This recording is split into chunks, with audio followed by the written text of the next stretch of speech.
production Binge Audio, évidemment.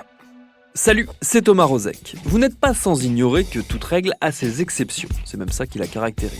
Ainsi par exemple, si on prend l'affirmation communément admise qu'en ce moment, depuis en gros 9 mois, ça va pas très fort pour le secteur de la musique, privé notamment de rassemblements et donc de concerts et de festivals, si on prend donc cette vérité acceptée sans problème, elle comporte nécessairement un bémol, un contre-exemple, un aspect par lequel certains des acteurs de ce monde très varié de la musique ne s'en tirent pas trop mal. Au hasard, le streaming qui forcément vu nos modes de vie depuis près d'un an, domine très largement nos usages, ce qui a pour effet de bénéficier fortement à celles et ceux qui vivent de la musique enregistrée. Alors non, je ne veux pas parler des artistes, mais plutôt des maisons de disques ou encore de ces entités hybrides nées de la révolution numérique qui cumulent tout un tas de métiers, à la fois labels, distributeurs, agences marketing, etc. et qui ont surtout parié très tôt sur le bouleversement de nos habitudes d'écoute. Parmi elles, une notamment mérite qu'on s'y arrête, c'est Believe. Elle a fêté ses 15 ans en 2020, elle prépare son entrée en bourse carrément, et c'est d'elle dont il sera question dans notre épisode du jour. Bienvenue dans Programme B.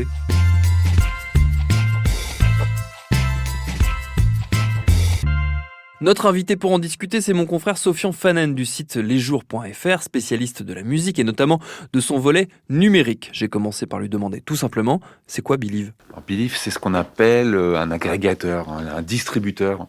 C'est-à-dire c'est l'entreprise qui s'occupe, alors, le métier principal en tout cas, c'est de prendre les disques des petits labels qui peuvent pas faire ça tout seuls et de les amener dans les magasins actuels étant les plateformes de streaming et de téléchargement pour ce qu'il en reste, principalement les plateformes de streaming. Donc Believe assure la technologie qui permet aux œuvres d'arriver sur les plateformes de streaming et donc à tout un chacun de les écouter. Et par là-dessus, Believe est aussi le représentant de ces œuvres et de ces labels, de ces maisons de disques auprès des grandes plateformes qui reçoivent toutes ces œuvres. Elles reçoivent des milliers d'œuvres toutes les semaines, donc il faut faire le tri et pointer, pousser des œuvres. C'est du marketing en fait. Ça existe depuis quand et d'où ça nous vient ? Believe existe depuis le début des années 2000. Believe a été créé par Denis Ledgeirik, un ancien d'Universal, pour le faire très court. Il fait partie de cette génération de gens qui a senti que les grandes maisons, les Universal, Sony, Warner, étaient des gros paquebots très difficiles à faire bouger. Et d'ailleurs, on a bien vu dans les années 2000 que vis-à-vis du numérique, ils ont bougé très lentement. Et donc, il s'est dit, il y a vraiment quelque chose à faire. Il y a un espace vierge dans la distribution numérique. C'est un métier spécifique, c'est technologique, etc. Et donc, il s'est lancé là-dedans avec d'autres personnes venues d'autres contrées. Et c'est devenu assez rapidement un géant, en fait. Alors, un géant indépendant. Believe se veut encore un indépendant, mais en fait, Believe aujourd'hui est une major du disque tout court. On a beaucoup parlé d'eux ces derniers temps, en gros en les érigeant un peu comme modèle de l'entreprise musicale qui s'en sort, malgré la crise, malgré tout ça, et qui finalement tire plutôt son épingle du jeu alors que tous les autres sont à la peine. D'une part, est-ce que c'est vrai, selon ton analyse à toi ?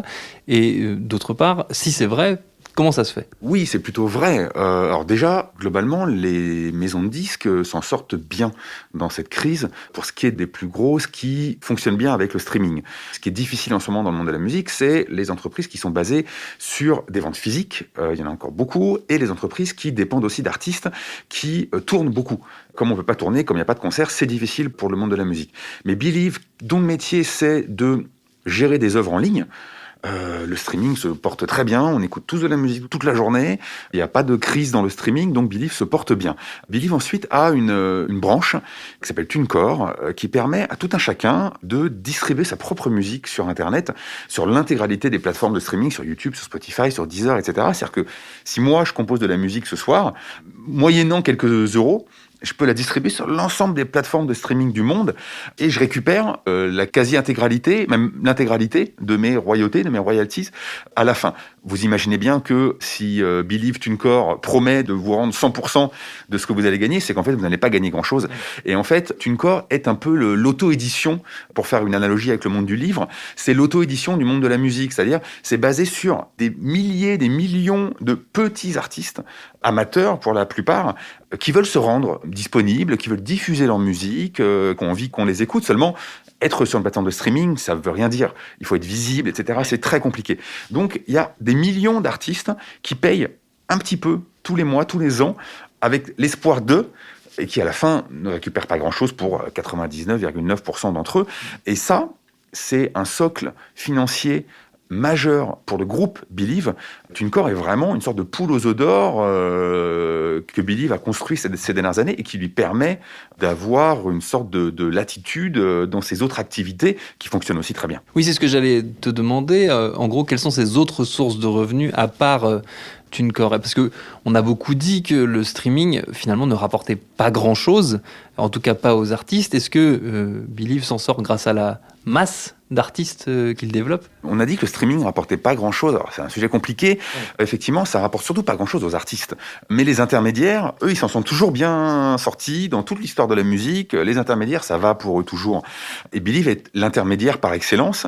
Believe s'en sort parce que, déjà, ils font bien leur travail. C'est une entreprise compétente, avec des technologies de pointe, etc. Ils sont très en avance sur les majors, par exemple, sur la gestion des données des artistes, etc. Donc, c'est une bonne entreprise qui fournit du bon service. Mais ils ont énormément de labels, ils sont distributeurs d'énormément de labels, ils représentent énormément de labels et ils prennent une partie sur les revenus de ces labels. Donc là où les labels peuvent galérer un petit peu parce que les artistes tournent pas, parce que, etc. Believe, tant que les morceaux sont distribués en ligne, eux, ils récupèrent un petit peu d'argent à chaque fois. Et par la masse du nombre d'artistes et du nombre de labels, ça fait de l'argent. Ils ont TuneCore, comme je disais, qui est ce service pour les musiciens, alors je dirais amateurs, même si dans l'absolu, on peut être professionnel et utiliser TuneCore aussi, mais c'est majoritairement des amateurs. Et ils ont toute la partie marketing, commercial, etc. Et ils ont aussi lancé toute une branche qui s'appelle All Points. All Points, c'est l'activité maison de disque, c'est-à-dire l'activité producteur. Ils financent des enregistrements d'albums, ils financent des artistes pour travailler. Ils ont racheté le Naïve aussi, qui est une maison de disques en tant que telle. C'est-à-dire qu'ils travaillent directement des artistes.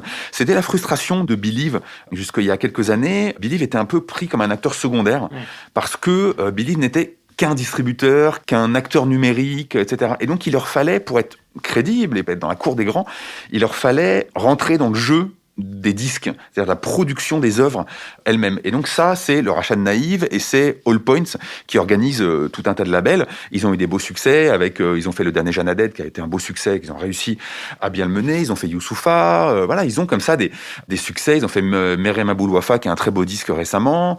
Ils ont eu comme ça des succès. Petit à petit, en fait, ils apprennent des nouveaux métiers. C'est ça qui est intéressant aussi chez Believe, c'est que venant de la distribution, ils apprennent le métier de maison de disques. Ils ont mis du temps, mais ça y est.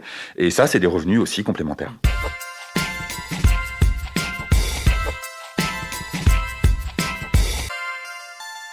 Ils ont aussi bénéficié du fait d'avoir beaucoup misé sur des artistes émergents, notamment en hip-hop français, je crois, et notamment d'avoir aidé au développement de grosses stars maintenant, comme Jul ou comme PNL. Ils ont été participants de ce succès-là.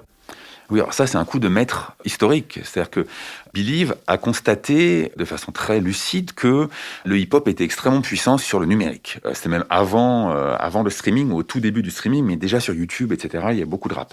Et que personne s'en occupait. Parce que, alors, pour tout un tas de raisons, on pourrait faire une émission spécifique là-dessus, les majors notamment se sont un petit peu désintéressés, voire moqués du rap au début des années 2000, au moment où il était déjà extrêmement puissant culturellement et économiquement sans s'en apercevoir. Et Believe a réalisé ça et a racheté une entreprise qui s'appelle Musicast, qui était un distributeur physique, majoritairement, de disques de hip-hop, qui a fait tout le hip-hop du début des années 2000, etc., qui a été un havre vraiment pour beaucoup d'artistes, notamment pour Jul et son propre label, d'or et de platine, pour PNL avec leur propre label.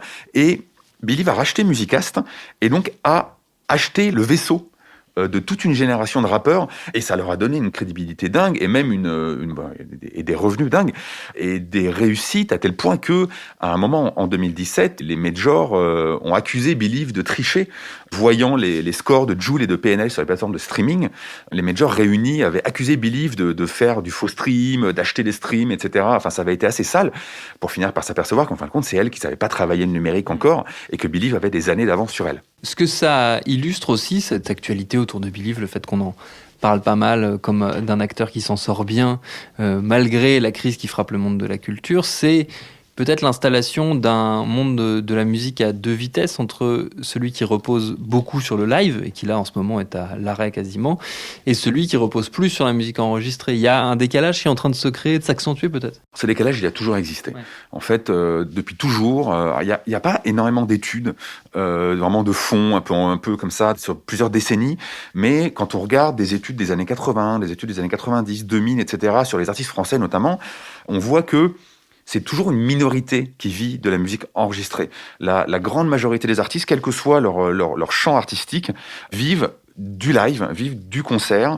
Et aujourd'hui, c'est toujours le cas. D'ailleurs, c'est ce qui est difficile en 2020-2021, c'est qu'il n'y a plus de concerts et que c'est pour ça qu'on s'aperçoit que le streaming, c'est pas grand-chose pour beaucoup d'artistes parce qu'il n'y a plus le gros socle du live. Believe travaille avec beaucoup d'artistes qui s'en sortent pas mal avec le streaming parce que, notamment dans tout ce qu'est le rap, mais aussi toute une pop ou une électronique, ils ont fait Petit Biscuit, etc. Ils savent faire rencontrer des œuvres et des auditeurs. Ils savent comment fonctionnent les plateformes de streaming. Ils ont beaucoup de savoir en termes de données, de comportement des auditeurs, etc. Ils ont beaucoup de savoir sur ça. Donc, ils savent aller amener le bon morceau aux bons auditeurs, etc. Ça, c'est un vrai métier. Donc, globalement, les artistes de Believe s'en sortent pas trop mal. Mais pour beaucoup, il manque du live, en fait. On peut pas aujourd'hui prétendre vivre uniquement du streaming, à moins d'être un artiste qui fait des millions, voire plus de 10 millions d'écoutes par mois.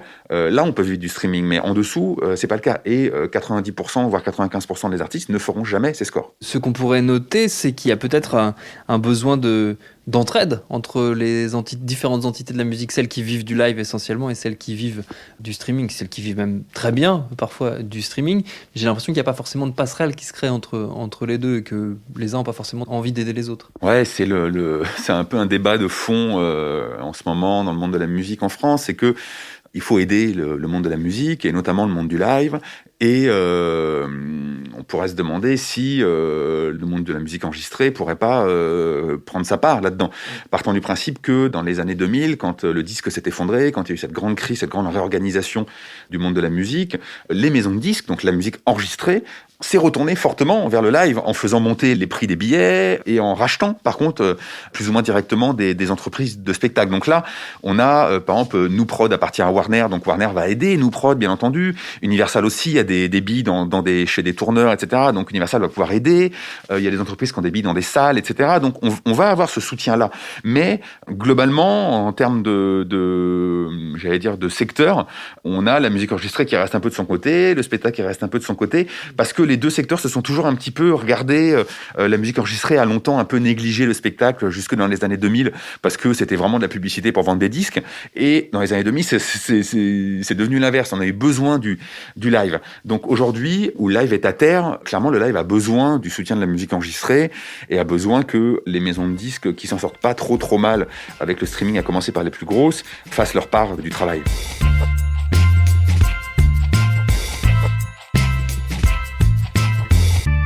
Il y a une actualité aussi, pour en revenir à Believe, qui est, si j'ai tout bien compris, sa prochaine introduction en bourse, en tout cas son intention d'aller en bourse. C'est un changement d'échelle, là encore, pour cette entreprise qui se vend encore beaucoup comme un indépendant. Oui, c'est vraiment un changement d'échelle.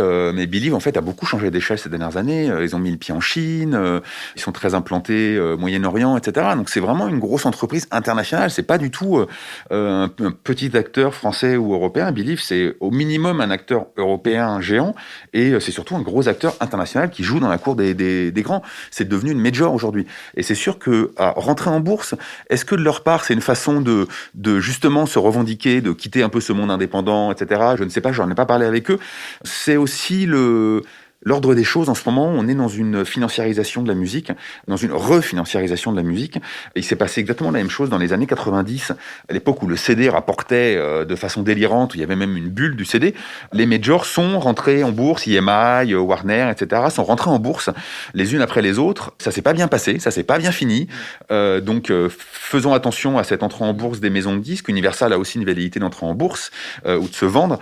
Pour Believe, c'est une façon aussi d'aller chercher des investisseurs, investisseurs et des financements pour aller attaquer des marchés. Je parlais du marché chinois, marché américain, bien entendu, qui est pas un marché facile du tout.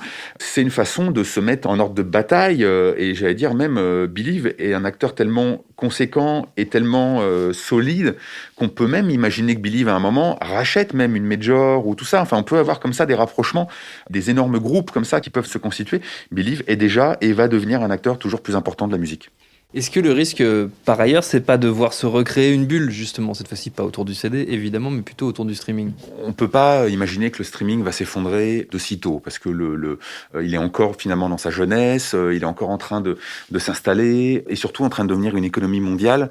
C'est la première fois finalement dans l'économie de la musique où on va avoir une économie mondialisée, dans le sens où il y a énormément de pays, de territoires qui étaient un peu négligés ou qui n'avaient presque pas d'économie auparavant, typiquement la Chine, l'Afrique de l'Ouest, l'Amérique du Sud, etc. C'était des micro-pays, alors que en termes de population, c'est absolument gigantesque, bien entendu. Donc, il y a une marge de manœuvre délirante. C'est pour ça que tout le monde a de l'appétit pour le streaming, et notamment pour les maisons de disques, les grosses maisons de disques internationales, qui sont un bon investissement, très clairement, en ce moment, pour parler comme Dominique Seux, avec le risque quand même que je veux pointer. Je parlais effectivement de la bulle du CD dans les années 90. Est-ce qu'il y a une bulle du streaming aujourd'hui? Probablement pas. Par contre, l'un des risques, en faisant rentrer des entreprises de musique en bourse, c'est-à-dire qu'elles doivent rendre des comptes au trimestre, etc., à leurs investisseurs, c'est de créer un éloignement avec un aspect assez important du monde de la musique, mais qu'on finit par négliger dans ces instants-là, c'est l'auditeur, le fan. Et en fait, c'est exactement ce qui s'est passé dans les années 90. On a fait rentrer EMI ou Warner en bourse, et c'est des entreprises qui se sont concentrées sur leurs revenus et leurs bénéfices trimestriels, et qui ont fait des choses, qui ont casser le lien entre l'auditeur, le fan et la maison de disques, etc., et qui ont abîmé le lien avec le support disque aussi. On a sorti tout et n'importe quoi, on faisait un peu n'importe comment, on gagnait beaucoup d'argent à très court terme, mais on fabriquait pas des choses à long terme, etc. On a beaucoup abîmé les choses, et quand le MP3, le partage en peer-to-peer sur Internet sont arrivés, les conditions étaient réunies de l'effondrement. Et l'un des risques toujours de la financiarisation de la musique, qui est quand même un art, rappelons-le, c'est d'oublier la partie artistique et la partie humaine et la partie impalpable et la partie qui rapporte pas d'argent en fait. C'est la qualité du streaming, c'est que pour pousser de la musique, il faut s'intéresser aux gens et à la façon dont les gens écoutent la musique. Alors qu'à l'époque du CD, vous mettiez plein de disques dans un magasin, vous envoyiez Florent Pagny sur TF1 toutes les 2 heures et vous vendiez du disque. Le streaming, c'est plus compliqué que ça. Donc, il y a un rapport plus humain et ça protégera peut-être ces entreprises d'une bulle et de fragilité à venir, mais ça, il faut attendre pour voir.